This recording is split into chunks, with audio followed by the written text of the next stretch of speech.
The naval engagements of the Falklands War between the Argentinian Air Force and the Royal Navy were escalating.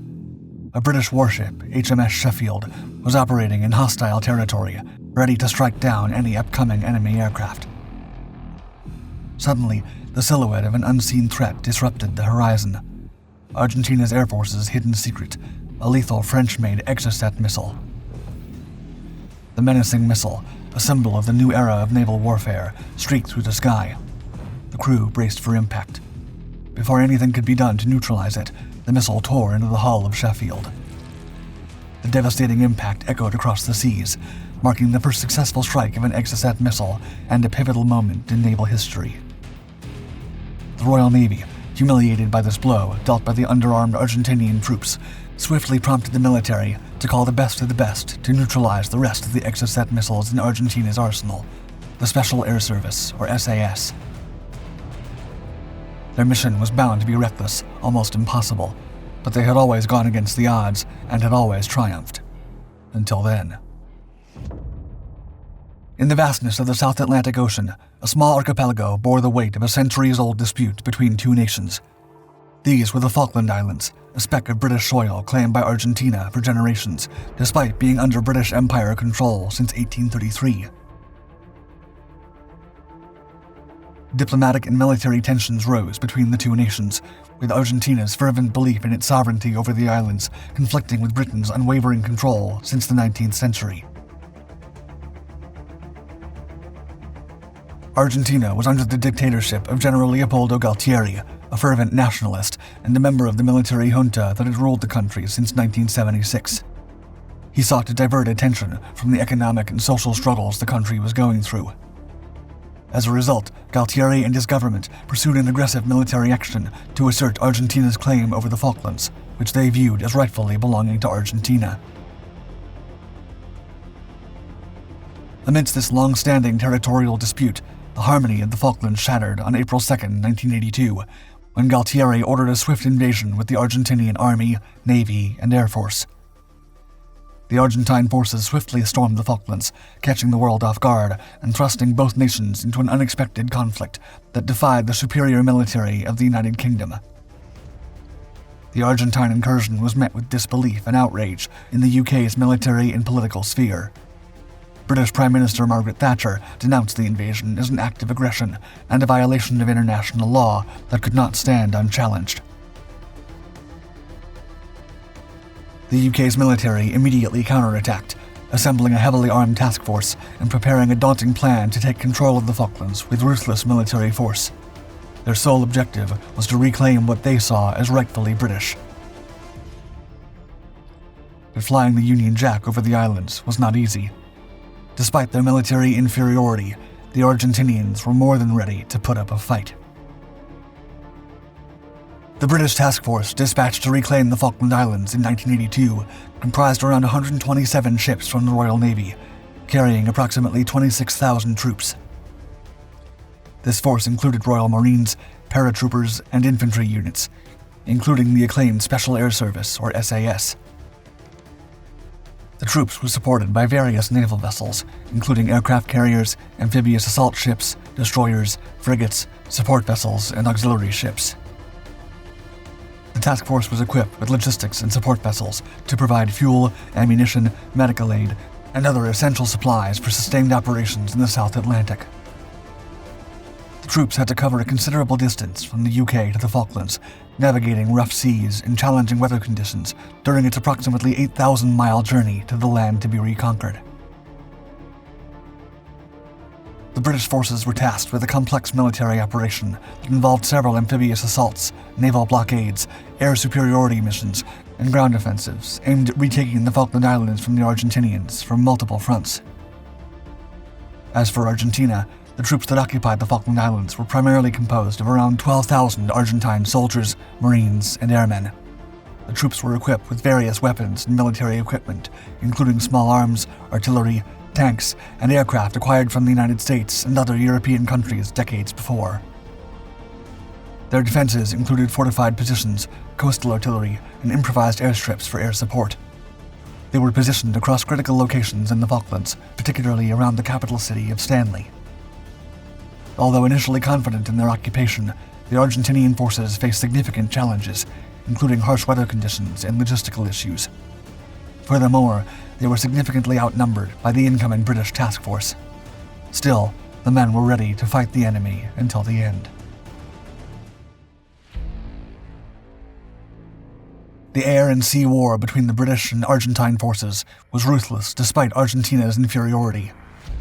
The British Royal Navy's task force was equipped with carriers such as HMS Hermes and HMS Invincible, which supported Harrier jets and helicopters.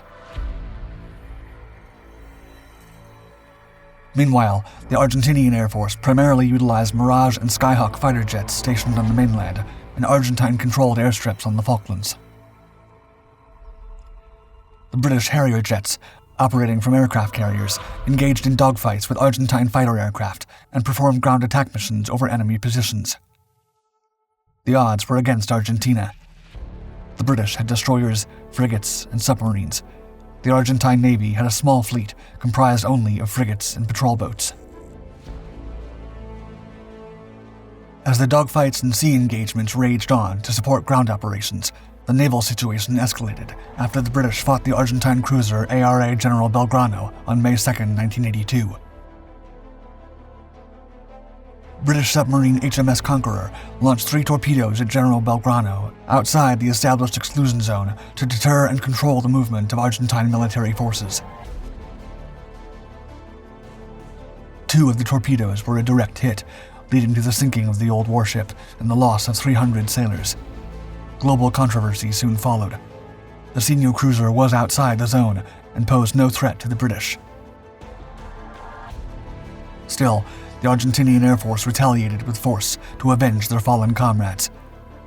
Numerous air raids were launched to target the British task force, resulting in the sinking of several British ships, including HMS Sheffield on May 4th, 2 days after the loss of General Belgrano.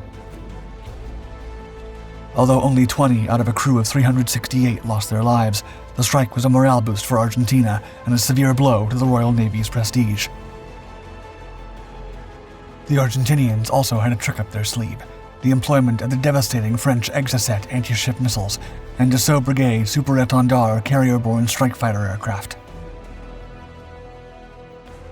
Not willing to let the Argentine forces gain the upper hand in the war, British intelligence decided to eliminate the enemy's arsenal of French Dassault Brigade fighters and Exocet missiles in a secret operation that could only be accomplished by the SAS. The elite SAS commandos and the Royal Navy Special Boat Service were immediately called in to prepare a plan to strike the airstrips where the Argentinians had their French fighters stationed and their devastating missiles hidden. Meanwhile, MI6, the Secret Intelligence Service, mounted an undercover operation to buy all the Exocet missiles available from the black market. The aim was to eradicate any possibility of resupplying its used munitions to Argentina. Nonetheless, the remaining missiles and aircraft still directly threatened the entire campaign, leading the military and intelligence community to launch Operation Mikado, or Operation Certain Death. The objective was simple, at least on paper: take out Argentina's remaining Exocet missiles.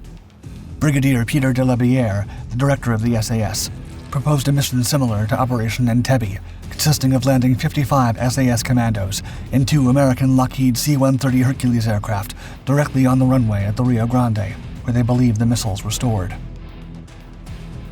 The Entebbe raid had been a successful 1976 Israeli counter-terrorist mission, launched in Uganda as a response to the Palestinian hijacking of a civilian passenger flight that landed Israeli troops to eliminate the terrorist threat.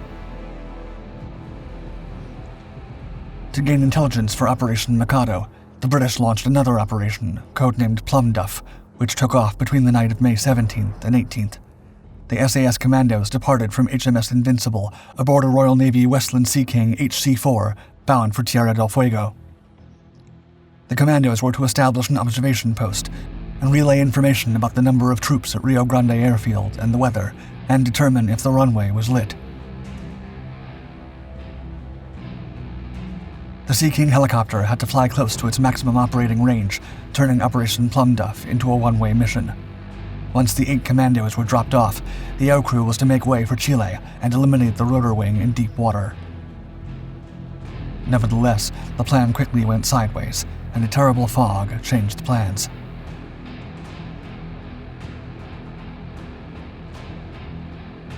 As the Sea King soared within a mere 20 miles of the designated drop-off point, an eerie shroud of fog descended, swallowing the landscape and casting navigation into disarray. Within the helicopter, a tense debate ensued between the aircrew and the members of the elite SAS unit. The commandos opted to proceed with their mission, despite the challenging conditions. Meanwhile, the aircrew charted a course toward Chile, executing their plan to land the helicopter and destroy it as part of the operation. The pilots were forced to fly on instruments due to the meteorological conditions, but reached their destination without issues. They disembarked near Punta Arenas and prepared to sink the helicopter. After detonating it with explosives, the men traveled through Chilean territory to find shelter in the British embassy. Nonetheless, the Chilean authorities stumbled upon the burnt remnants of the Sea King, prompting the British to conceal the true purpose of its presence. Days later, the stranded aircrew was rescued by Chilean officials and repatriated to the UK. Simultaneously, the commandos encountered unforeseen obstacles on the ground, preventing them from accomplishing their mission and aborting them without any intelligence gathered. On May 25th, while the SAS commandos were freezing at a bridge where they were to link up with the rest of their patrol, 2 Argentine Super Étendard attacked the ship MV Atlantic Conveyor with 2 Exocets and sunk it. The ship carried valuable supplies for the invading forces and bombs for the aircraft. It also brought much-needed Chinook and Wessex helicopters for surveillance and military operations over the Falklands. Nevertheless, B Squadron decided to continue with Operation Mikado with the bit of information available. On May 30th, an even greater tragedy almost consumed the Royal Navy. The restless Argentine pilots launched another attack with Super Étendard aircraft. They went straight for the British aircraft carriers, but their remaining Exocet missiles did not hit the target and missed HMS Avenger. British intelligence assured command that it was the last Exocet in the enemy's arsenal, but not many believed it.